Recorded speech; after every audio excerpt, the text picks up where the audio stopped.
All right, um, let's begin with some breathing. Right now, all of us checked in have the instructions, so let's just do the straw breath a number of times. Get in a comfortable position. And breathing in, and then exhaling twice as long with the lips pursed to delay the breath going out. Okay, breathing in. Breathing out twice as long. Breathing in. Breathing out. You can count for yourself if you want. You can do 3 and 6 or 4 and 8.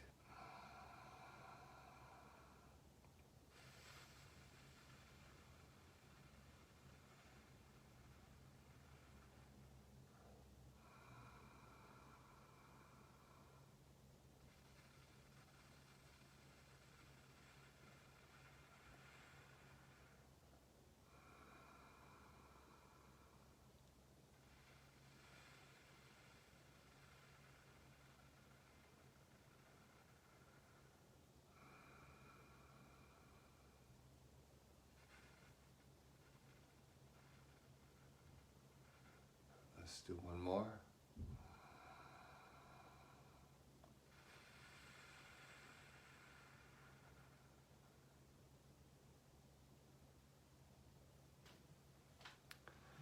Actually, let's leave it at that, and I wanted to do the victory breath, the Ujjayi breath, as we start our meditation today. So let's just use that as it comes up.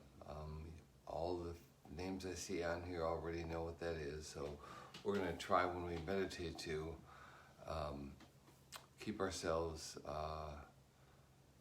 particularly rooted in the breath for a while. So I want us to use the Ujjayi breath, the victory breath, for just a little bit, and just a sense until we feel kind of comfortable, and then transition back into the regular, just noticing the standard breath going in and out. But let's use that as our first touchstone to contact the breath. Okay? Good morning, Ned. So let's get in our meditation position, feeling the weight of the body on the cushion below, the weight going into the earth,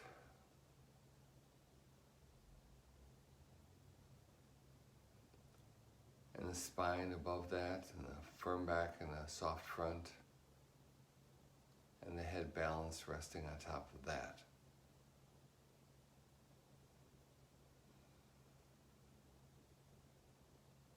And dropping the arms to the side, hinging at the elbows and placing the palms on the thighs where they naturally fall.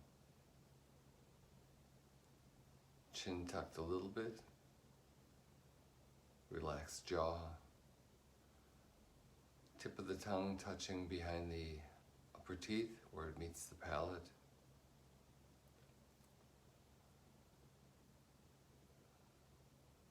And a soft face, relaxed jaw, relaxed muscles around the eyes and around the ears.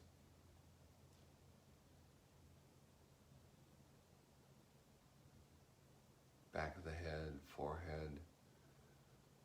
Soft shoulders, softness all through the body, and just simple balance.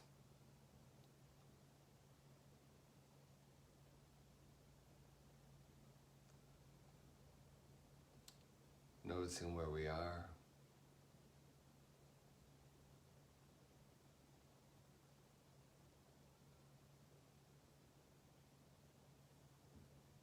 Without any sense of getting anywhere.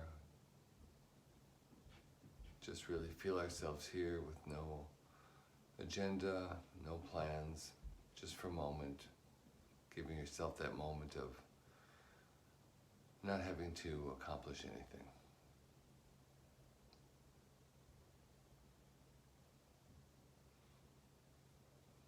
And let's put our attention on the body breathing.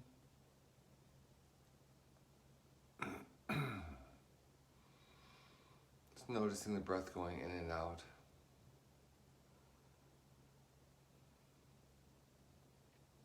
And let's use our victory breath or the Ujjayi breath to really have a strong focus on our attention on the breath for starters today. And then we're going to transition out of that back to our regular breath.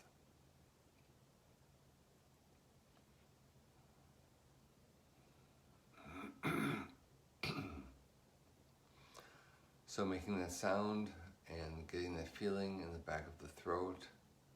Unless you haven't found that to be comfortable, then it's fine. Just do what you need to do. That's okay. But just making that sound, really having all those cues into the breath, the sound, the feeling, inhalation and exhalation.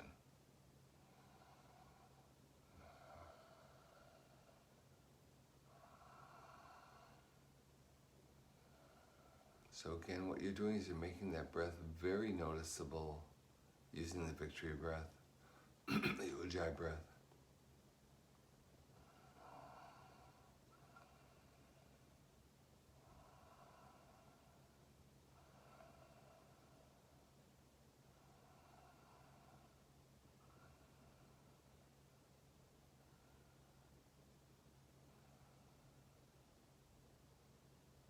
We call this close placement on the breath, close placement. We're kind of contained, our eyes are looking downward. We're noticing every breath, using the Ujjayi breath, the victory breath, closely placing our attention.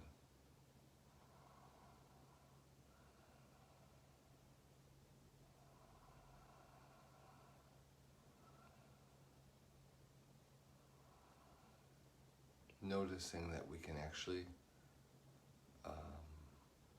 perceive the beginning, middle, and end of each inhalation, beginning, middle, and end of each exhalation. We can notice the transition between inhalation and exhalation.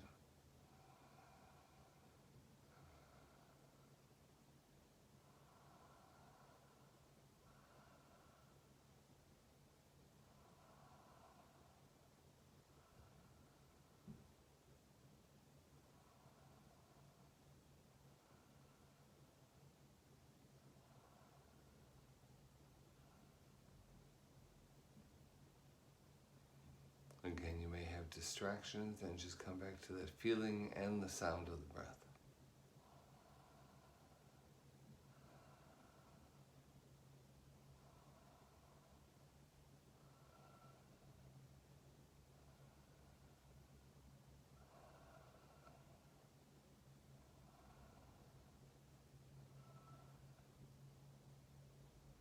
Let's lighten that up a little bit, a little less volume, but you can still hear it.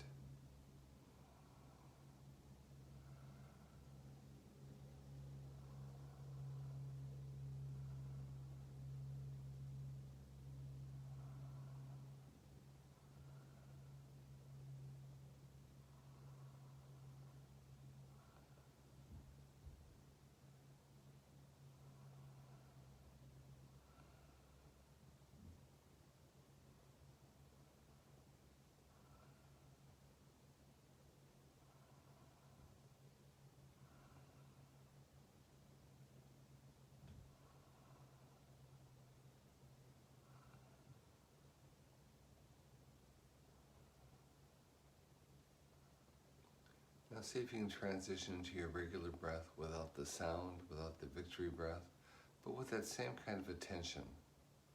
And again, we may get distracted with the intention to have that full attention on the full breath, all the details of the breath, beginning, middle, and end, inhaling, exhaling.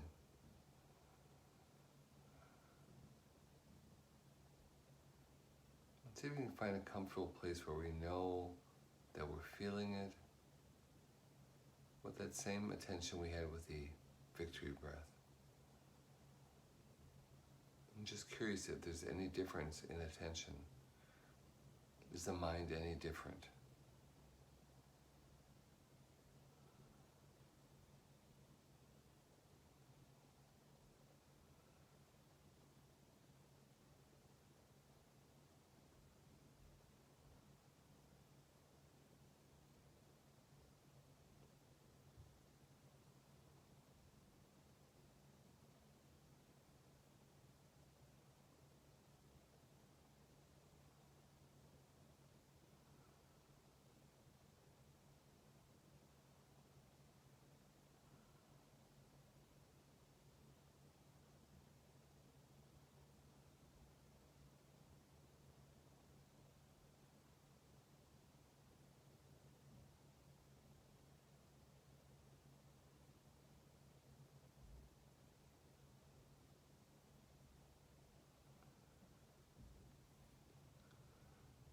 now let's raise our gaze so that we're looking straight out, horizon level. Doesn't matter what's in front of you. And with that same kind of vision with our eyes where we are aware of the periphery, and it's a soft view, let's keep breathing and noticing our breathing, but with our eyes open and a sense of going out. The breath is going out, and we go out with that breath.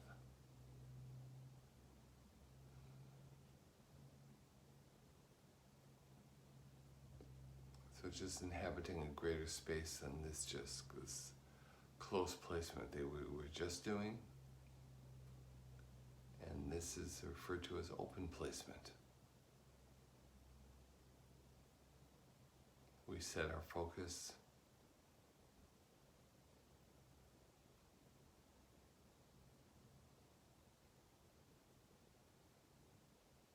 And we try to maintain our focus with our eyes looking out. So we're halfway position between meditating and being in our post-meditation basic normal activity.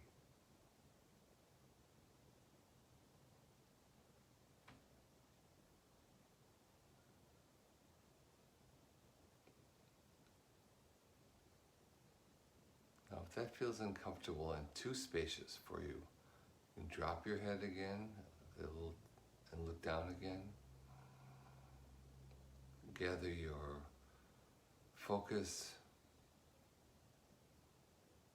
gather your attention to be noticing the feeling of the breath in a more compact way. You can come back to that and check in.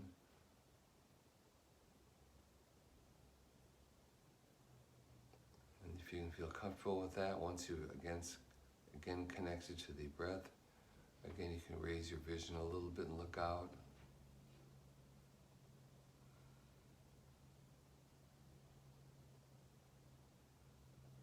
Just as the out-breath goes out, we go out with that out-breath.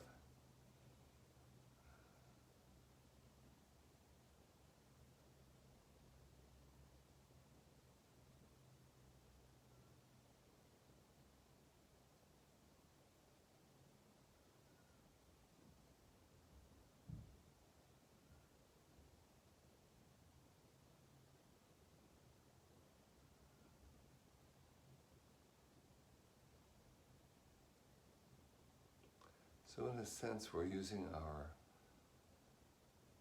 direction of our head, of our vision, to determine if we need to be tighter or looser. Meditator tries to learn what it is to be tight and what it is to be loose.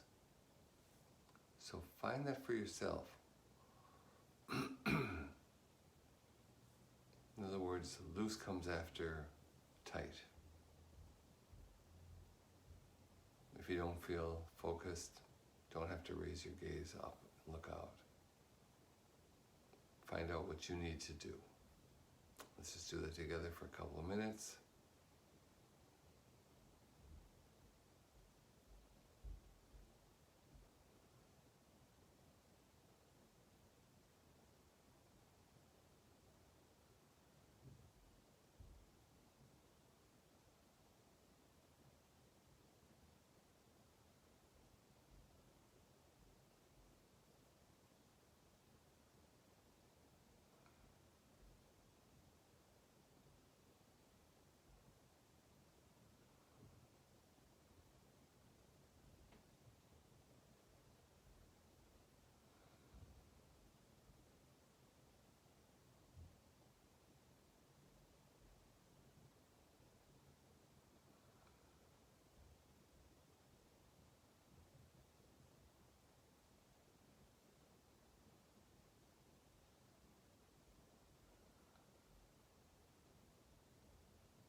And we slowly let go of our attention on the breath, the gentle transition.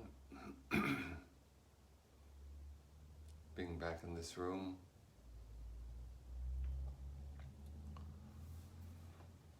So, there are a number of different techniques. And, but if we think about this in the same way that like if we're doing some work or reading a book that's difficult, that sometimes we just have to bear down. I read Buddhist books, and sometimes if I read a paragraph and I find out that I don't really know what's going on, I realize I kind of spaced out somewhere, I'll go back and I'll reread it. Maybe just reread a sentence. But that's the idea that we intelligently know how to do that. We can notice, okay, I'm not open, I'm not spaced out, but I need to bear down in a sense right now. Notwithstanding all our gentleness and our curious qualities and our humor and all that. But meditation is working the same way that our normal mind works. We figure out what we need to do, and sometimes we need to bear down, sometimes open up. So I'm going to give you another example of that, another real world example. Like when I was studying bass, classical bass, when I was younger, I had a teacher, Roger Ruggieri, and at some point I was like so wrapped up in making sure I had every bass is hard, where your hands are getting every fingering right and getting every bowing right. And he said, you know, sometimes you have to stop doing that little specific focus, and open up into space, into actually hearing the music. So I thought that was really interesting, that I was getting too caught up really in technique and not in the bigger quality and the musical quality. And he said that's how it works when you're a musician, that you either start really focused and then you branch to opening up, or sometimes you start up with a big sense of the music and then you find you might need to like focus in on something specific. So if you think of this thing as being some kind of like seesaw here, that we're going up and down, we're trying to find some balance. And so it works the same way in meditation. So when we're meditating, we are trying to find out, the thing when I say about tight and loose is really a very true thing in meditation. You see, do I need to hone in? Do I need to relax? Which one is going to get me to the point where I can encompass the whole thing, so that when I'm playing accurately and I'm making music. And that's what we're kind of doing with our life, you know, making music with everything out there. So, hi Ruth. And so we can practice with meditation, noticing what we need to do. Now we may be all like kind of newbies and therefore haven't enough training with the close placement. So, but I have had teachers who do all close placement, and you just do that until you're ready to open up. There are other teachers which are just like all like bam.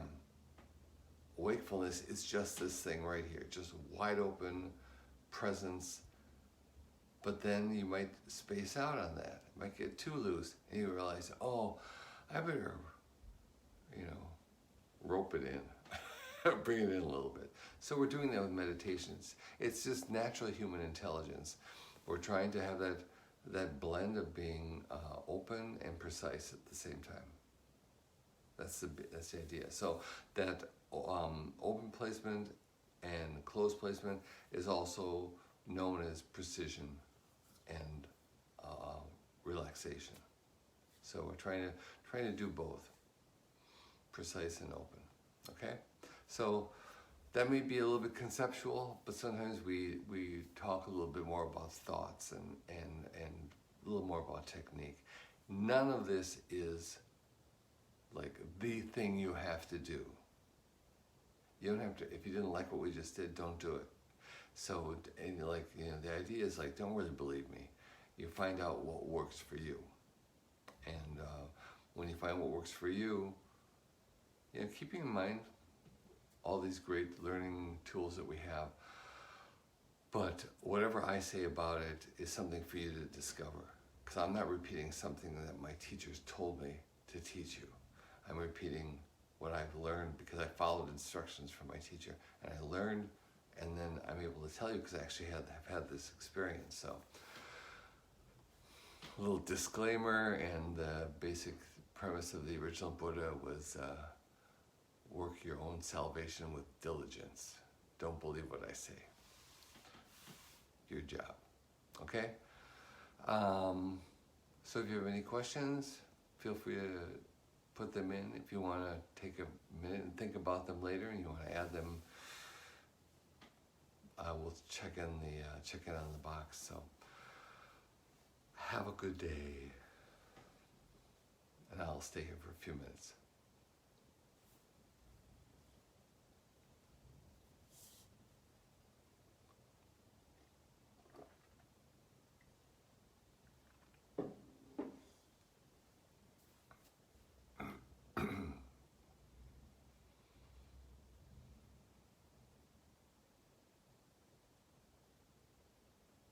Thank you, Cheryl. Thanks for showing up. Quote the other professor. You're welcome, Mid. Glad you like it. You're welcome, Mark and Isabel. You're welcome, Therese.